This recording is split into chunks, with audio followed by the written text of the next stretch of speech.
أفلا يتدبرون القرآن.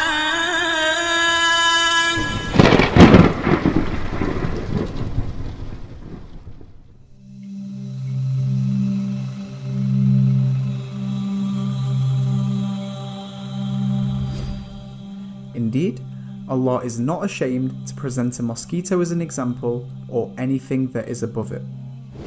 As for those who believe, they know that it is the truth from their Lord. But as for those who disbelieve, they say, what did Allah intend by this example? The Quran, chapter 2, verse 26. The first question that comes to mind is, what does Allah mean when using a mosquito as an example? Essentially, Allah is saying that even a fly is enough to demonstrate His existence.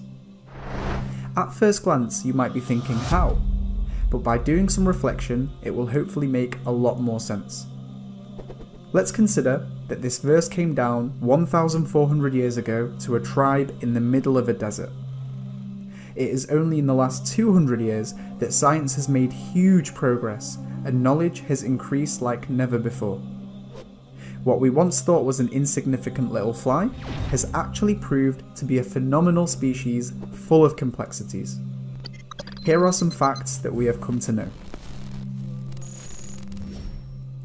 The mosquito egg is always laid in water.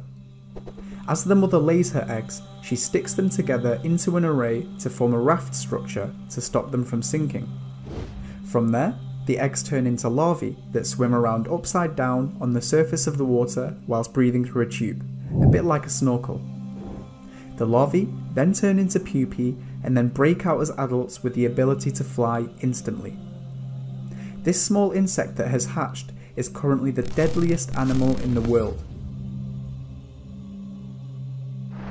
Ever wondered why they have extremely fast reflexes? Well, that's because the mosquito has a pair of compound eyes. Each compound eye is made up of hundreds of mini eyes called lenses that curve around. Each lens takes an image at a different angle which its brain processes. For this reason, the mosquito can see almost everything happening around it at any given time without having to turn around. Physicists have been fascinated by this and have been trying to copy this system to develop self-driving cars, drones and safety cameras, to say the least.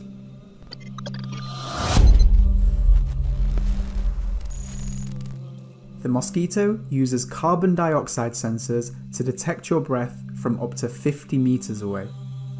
Once it finds its way into your room, it detects heat from your body to land exactly where it will start to suck your blood. This is how they see you in the dark when you are asleep. Amazingly, the mosquito uses 6 needles to suck blood in a highly sophisticated manner. First, it removes a protective layer to expose the needles. Then it uses the sharp teeth on the outside 2 needles to drill through your skin, like a saw. The 2 inner needles hold the cut open whilst the middle 2 probe around to find a blood vessel. Once a blood vessel is found, one of the probe needles spits chemicals to numb the pain and help your blood to flow. The other probe needle acts like a straw and starts sucking your blood. As it sucks, its body separates the water and squeezes it out of its back to pack in as many nutrients as possible.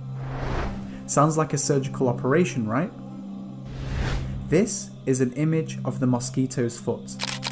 It is made up of a complex array of features that protect it and allow it to land on many different surfaces such as water to feed its eggs.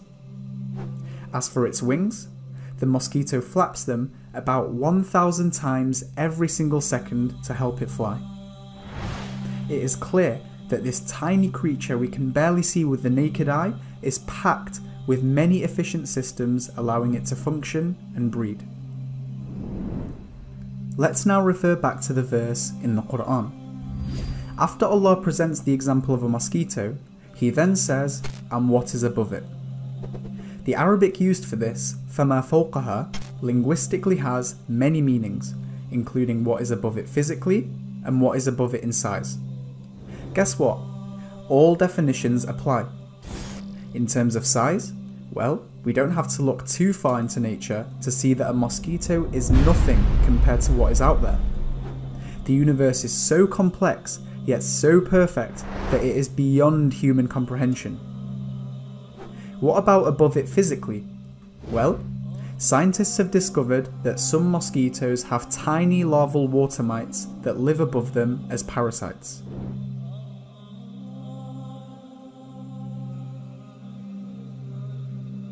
Allah continues the verse and says, "As for those who believe, they know that it is the truth from their Lord." See, as Muslims, we believe that everything around us screams the existence of a creator. In fact, when we are asked for proof, we respond by asking where the proof isn't, even if it is just a fly. Allah then says, "But as for those who disbelieve, they say, what did Allah intend by this example?" Isn't this the case? Wouldn't the disbeliever credit all of this to anything other than a creator, such as evolution or chance? Wouldn't the disbeliever still consider the mosquito insignificant and unimpressive? The reality is, we are all so used to the world around us. We are so used to how perfect nature is and how perfectly its laws allow us to sustain life. The fact of the matter is, if all of humanity gathered together, we couldn't create a single fly. And if we gathered all of our knowledge, it wouldn't even be a small fraction of what we still don't know. Yet some of us sadly believe that we have enough wisdom and intelligence to deny there is a creator as a possibility, just because it doesn't make sense. Think about this. To copy just one of the systems in a mosquito, we need years of research and teams of scientists around the world to produce something half as good. Yet the mosquito is lighter than a feather, can hardly be seen, and is jam-packed full of systems and sensors that allow it to live. And remember, the mosquito is only one of millions of different species that are on planet Earth alone, each one having unique characteristics. Isn't this verse so incredibly profound?